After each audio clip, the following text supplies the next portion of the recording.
It could be a big summer ahead for Celtic as they look to freshen things up. Brendan Rodgers is thirsty, but not for Callum McGregor tears for new signings into his Celtic team. And one of those signings could be Serbian defender VELJKO MILOSAVLJEVIC. Welcome back, guys, to Fog Football. And we know that Celtic fans not happy after losing the Scottish Cup final to Aberdeen. They believe that there's big changes needing to be made over the summer here at Celtic Park. And while I don't agree with that, while I don't think the entire squad needs, let's say, surgery, for example, I do believe that Brendan Rodgers will be looking to bring in a few players because you always want to change things up. You always want to freshen things up. And I do think we could see a couple of key players leave Celtic this season. And therefore, I think it would make sense for a couple of key players to come in and replace them. Plus, I also don't think Celtic spent that well last year. I look at the money and the big signings they brought in. Trusty, Ida, Engels. I think all three have underperformed. I think all three have failed to live up to their price tags. And I wouldn't be surprised if we see Celtic try and make that right this season by spending a similar amount of money. But hopefully, from their standpoint, they can actually sign up on players worth it. There's a big but though, and it's no John McGinn. It's Champions League football, right? It's no guaranteed. They've got that playoff, albeit favourable, seed it, all that good stuff. But it's a double-edged sword.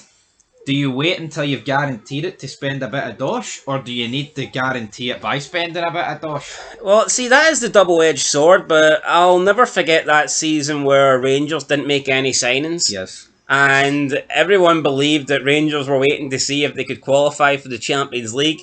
I believe they then qualified for the Champions League by beating PSV, and with 1 week left in the transfer window, they done nothing. So even though Rangers guaranteed themselves, the Champions League money that season, it didn't mean they went out to make signings. So I don't think it's the same for Celtic. I don't think Celtic necessarily need the Champions League money. It would be a massive blow if they didn't qualify, but we do hear about this war chest. I think Celtic can go and spend a similar amount that they did last season, whether or not they qualify for the Champions League. But would they though? That's the problem. It's like there's no real... Domestically, do they feel the need to spend 20 million on like two players? Or is it more of a case we'll spend 20 million on two players to compete more in the Champions League? And I feel like that's the difference maker.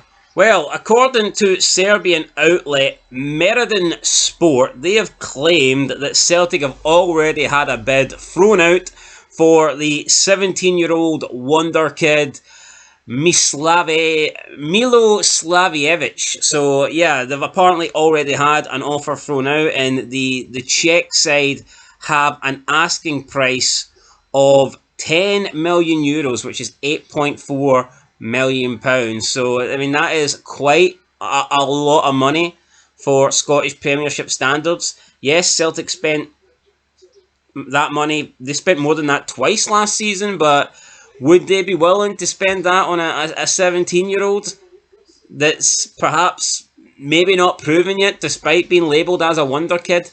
I think it's a big risk because it's like the record fee is O'Reilly last year, 25 to 30 million. So they say he did spend this sort of money on a 17-year-old. Yeah, he could become great. Are you going to make an insane amount of profit? You might not. It's not like, if a Premier League club signed this guy for this amount of money, they could probably sell him for over 100 million easily after a couple of seasons. Celtic can't really do that. But, would he be coming in to start over Scales and Trusty? Well, you spend this kind of money, you'd like to think he would be. Obviously. But then, Carter Fickers, always talk about Maida, Kuhn, Hatate leaving. What about Carter Fickers? Or is he a guy that can't leave? You wonder why Carter Fickers actually hasn't attracted more interest. Yeah. He's small, I get it. He's small for a centre-back, but I refuse to believe that's like... I don't think he's that small, is he? I refuse to believe that's ruling him out of a Premiership move. We've seen some small, not all centre-backs are 6'4", 6'5", so, I don't think that's a big deal, but yeah, 17-year-old...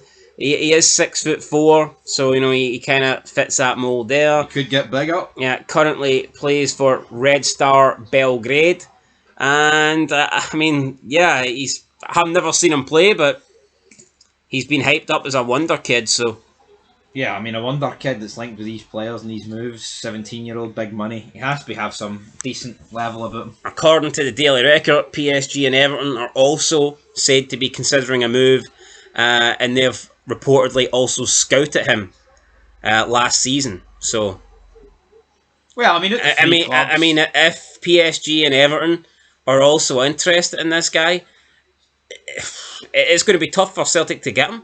However, I think the benefit of him going to Celtic is he could probably go there and go straight into the first team. If Celtic are going to spend that kind of money, it's not to sit on the bench. Whereas if this guy does go to an Everton or a PSG, you feel like he's probably going to be wasting a couple of years until he's... Especially at PSG. Everton, man, he might get thrown in. Yeah. I feel like if he goes to PSG or Everton, he's looking at like reserve games or like a real fringe player, or perhaps even loaned out. Whereas if he does choose Celtic, then he will be a first team player. You feel he'll be a key player, and he'll probably get Champions League football as well. So I mean, I can see why. There's definitely reasons why he would pick Celtic, but there's definitely reasons why he would pick PSG and Everton, and that's the financial aspect of it. But because you'd have to assume in terms of wages, like they can offer a hell of a lot more. No, they can. Of course they can. But again, is he that worried about wages? He's 17. He'll. But again, you can probably go straight from Everton to maybe like someone bigger. Like, who could you leave Everton to? But then could you? Has anyone really ever left Everton to go to Real Madrid apart from Carlo Ancelotti? Can't really think of that. I feel like Celtic and Everton are going to be platforms for him to get a move to like an Atletico Madrid kind of team, so that compete for like in the Champions League across the top 5 leagues. But it all depends what he wants. But if Celtic, it's a big risk getting a 17-year-old in to start, games. Going to Dingwall. Well, not Dingwall actually. You won't be going to Dingwall, but all these away places in winter, -4. Going to be tough for the guy if he's not up for it. But then he's used to Belgrade, so that's no bad. On the ropes here. Yeah, listen, you're talking about Ross County. I highly doubt this guy's thinking of fucking Ross County right now. I mean, he's not thinking of Ross County, but Celtic have got to think about teams like Ross County. Can he do it when push comes to shove in December, January, the crunch months when it's like -5, snowing? Why wouldn't he be able to do it?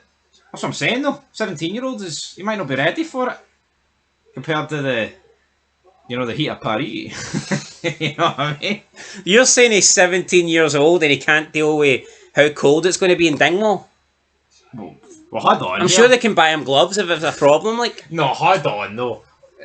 I'm not convinced that David Ancelotti's going to work at Rangers playing against teams away in fucking December. So I can't question marks be asked to this guy. I've got question marks over you, to be honest. But look at Modric, right, which I'm going to make a vid on very soon. Shout out to my channel. He might be able to do it on the heated, grass at the Bernabeu in front of like 90,000 so you're people. going back. But can he do it? Can he do it at the free stands in Falkirk? I'm not convinced. So you're going back to this Stoke logic that was. I'm not going to Stoke. Yeah, but that's pretty much what you're doing. Oh, can he do it on a wet Tuesday night at Stoke? Oh, well, can he? That's a load of pish, man. Fucking. Right. Anyway, speaking of another player, Celtic. What about Aaron Ramsey? Why could Aaron Ramsey win FA Cups with Arsenal, but when it came to Rangers, he was pish? Because his career was in a downward spiral. I'm sure if Aaron Ramsey came to Rangers in 2015... What was Shane Duffy? That's a guy who was alright, then shite, then back to alright. He maybe just had a bad comical season, I don't know. Yeah, maybe. I mean, Shane Duffy could maybe return to Celtic and be great. You don't know. Well, it could be. Anyway, speaking of another player that Celtic are interested in is in-demand striker Matthias Kvistgaarden, and he has declared that he is ready to leave Brøndby. And obviously this will be piquing Celtic's interest. They were linked with him last year, and to be honest, it looked like they were going to get him. They were expected to get him, especially when Kyogo left in January. However, Brendan Rodgers was, he was kind of dealt a bad hand, to be fair. He wasn't able to replace Kyogo. Partly, I think that was because Dyson Maeda was playing so well and banging in the goals that they probably thought that it wasn't necessary. But, with hindsight, I think that Maeda's form kind of went off towards the end of the season. And plus, Maeda's, for most of his Celtic career, played on the left. I don't think Maida playing through the middle is what Celtic would want long term. I think it's simply they played Maida through the middle because Ida wasn't good enough. A wee band-aid. You know, so they should have definitely replaced Kyogo, and it looked like they were going to get this guy. They didn't get this guy, and now that he is reportedly leaving Brondby, Celtic, you know, their name has been pushed back into the conversation. It appears Brondby will want approximately £10 million. I believe Kvistgaarden has recently just been called up as well to the Danish side, so he's featured at the under 18s, under 19s, under 20s, and under 21 level, and now he's been called up to get a full cap for his national team, which will probably add maybe a couple extra million onto his transfer value. Last season, 24 appearances in the Danish Superliga. He scored 16 goals. Not a bad return. He had a couple of goals in the Cups as well and in Europe. In total, he made 31 appearances and scored 20 goals, which is alright. It's no bad. No, it's no bad, but there's a room at Celtic for like two £10 million strikers. I don't think there is. I think Adam Adair will realise, though, this is as good as his career's ever going to get. Well, hold on here. What do you mean there's a room for two £10 million? Do you mean in a sense £10 million players want to start, or do you mean, like, what do you mean? Because Ida's not a £10 million player. No, he's not, but that's what he costs, near enough, 9.5. I just. So what you're saying is Celtic won't spend £10 million, they've already spent £10 million? I think that's not right. I think Celtic need to accept that here we wasted that money. Like, two wrongs don't make a right. No, but but what's Adam Adair going to think? He's going to want to make a case for himself to be the starting man at Celtic. I think that's what he's going to want. He needs to have a good pre-season, but Celtic need to sign a striker regardless.